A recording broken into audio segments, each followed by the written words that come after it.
بلوچستان کے شہر خاران سے ہمارے گدروشیا پوائنٹ کے نمائندہ کاشف بلوچ کی رپورٹ کے مطابق خاران لواحقین کا احتجاج رنگ لے آیا۔ سروان روڈ سے گزشتہ روز سیکیورٹی فورسز کے ہاتھوں جبری لاپتہ ہونے والے نوجوان بازیاب ہو کر اپنے دھرنا کے مقام پر پہنچ گئے۔ واقعے کے بعد لواحقین نے احتجاجاً ریڈ زون کو مکمل طور پر بلاک کر دیا تھا، جس کے باعث شہر کی ٹریفک مکمل طور پر معطل ہو گئی اور شہریوں کو شدید مشکلات کا سامنا کرنا پڑا۔ مظاہرین نے واضح موقف اختیار کرتے ہوئے کہا کہ جبری گمشدگیوں کے خلاف ان کا احتجاج کسی بھی قسم کی یقین دہانی یا مذاکرات کے بغیر جاری رہے گا جب تک لاپتہ نوجوان کو بازیاب نہ کرایا جائے۔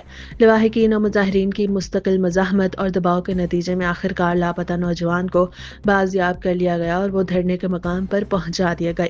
نوجوان کی واپسی پر مظاہرین نے خوشی اور اطمینان کا اظہار کیا، لیکن جبری گمشدگیوں کے مکمل خاتمے کا مطالبہ دہراتے ہوئے کہا کہ انصاف کی فراہمی کے بغیر ان کے مسائل حل نہیں ہوں گے۔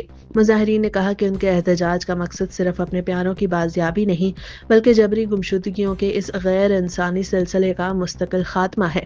بازیابی کے بعد دھرنا پرامن طریقے سے ختم کر دیا گیا اور مظاہرین نے آئندہ بھی اپنے حقوق کے لیے آواز بلند کرنے کا عزم ظاہر کیا۔